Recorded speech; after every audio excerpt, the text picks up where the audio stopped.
Maybe if somebody asked you if you thought you were not enough, you'd say, no, I'm okay. Or maybe you have felt like you're not enough. If you have felt that, I want you to know not enough isn't a personality trait. It's something that you've learned. It's a learned belief. And you didn't just wake up one day and decide you weren't enough. You were trained into it. And if maybe you haven't put it into those words, maybe it shows up like something else, like, I thought I would be further along by now. Or I did okay, but I could have done better. Or I just need to be more consistent. Seems like everybody else is able to. If any of those thoughts sound familiar, stick around. This episode's for you.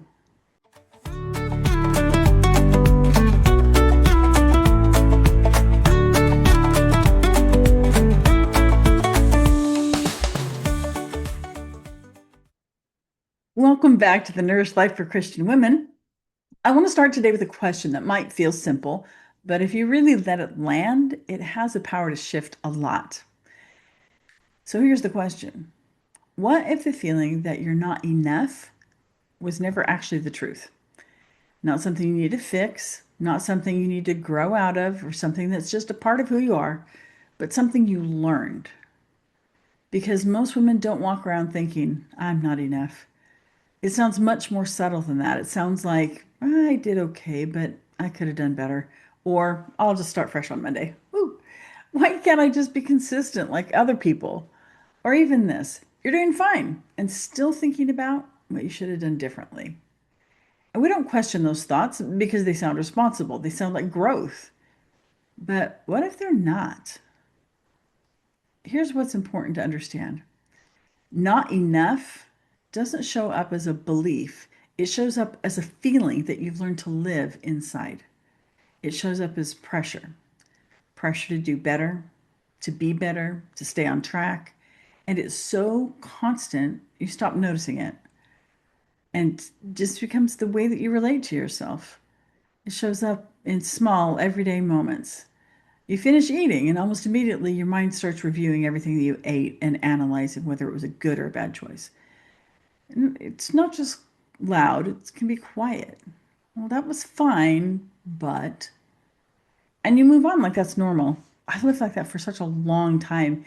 And it's such an easy pattern to fall into. We don't even realize that we're constantly grading ourselves and constantly coming up short.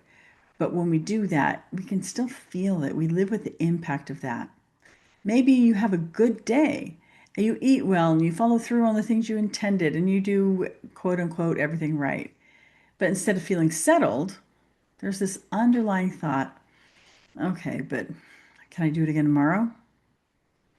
Even when things look good on the outside, you're eating well, showing up, being responsible. It doesn't feel like peace. It feels like maintenance, like you're holding it together. Like if you let your guard down, it might all fall apart.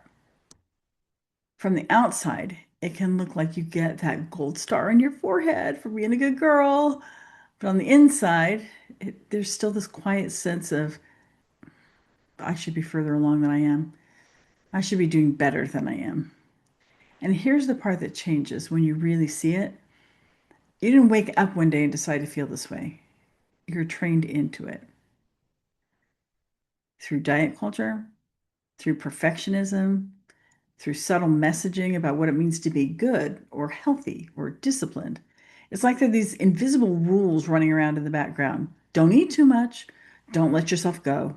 Be disciplined. Stay in control. And no one is saying them out loud anymore, but they're still there shaping how you think.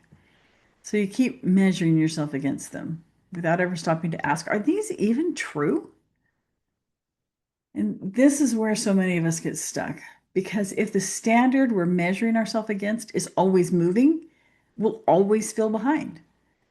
If enough means being more consistent, being more disciplined, being more in control, being more improved, then no matter how well we're doing, there's always going to be a more. So once we get to more, then we see that there's more still. So we push harder, try again, reset. And for a moment, it feels like we're getting somewhere. But then that quiet pressure starts to come back. I remember a time when I had a really good day, ate well, stayed on track, did everything right, and that night still had this quiet thought, ugh, can I do it again tomorrow?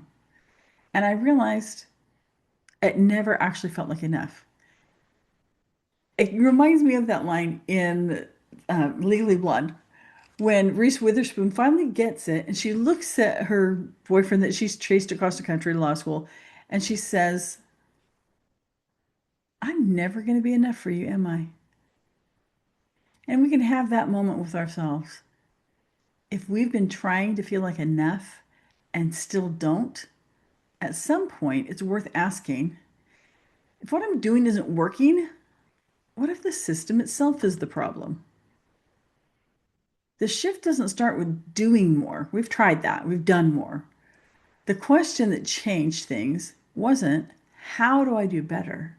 It was, what if I've been measuring myself against something that was never meant to give me peace?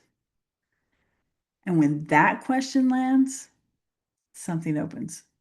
Not overnight, not dramatically, but quietly. Start noticing the pressure instead of automatically believing it. You start pausing instead of reacting. And for the first time in a long time, there's space to listen, to reconnect, to begin trusting yourself again. If something in this felt familiar, just stay with that. You don't need to fix anything, but it might be worth gently asking, is this actually true? The things that you're measuring yourself against and coming up short, are they actually true? Because if they're not, that changes everything. I'm going to be walking through this more deeply in a live session coming up, just an hour long, coming up on April 11th. We'll be looking at how this belief forms and what begins to change when you stop automatically believing it. If you want to join me, if you want to start letting go of that feeling of not being enough, I'd love to have you there. No cost other than an hour of your time. It's Saturday, April 11th at 9 a.m. Pacific time. If you want more details, just you can find them in the description of this episode or email me at tracy@tlastle.com. That's TRACY at TLASTLE.com. And until then, you're not behind, you're not missing something. You were never meant to build your life on not enough. We can go back to that in the Garden of Eden when God asked Adam and Eve, who told you? Who told you? And when we're feeling like not enough, a not enough, that's this measurement of us, then we can guarantee that's not our God talking to us. He wants to encourage us along, not discourage us into feeling like we're failing and that we're not enough and we never will be. Because in His eyes, we are. Yes, there's room to grow, but in His eyes, we're enough as we are. And He will encourage us along. He meets us where we are. He's not going to leave us where we are, but He'll meet us there. And not with a condemning look and a shaking of the finger, but with an arm around our shoulder, inviting us to become more like Him. So until next time, stay with yourself and nourish your body and soul. If today's episode or any other has resonated with you, I wanted you to know that I offer a free 30-minute call. If you'd like to schedule that, you can find the details for how to do that in the description for this episode. And in the meantime, don't forget to like and subscribe.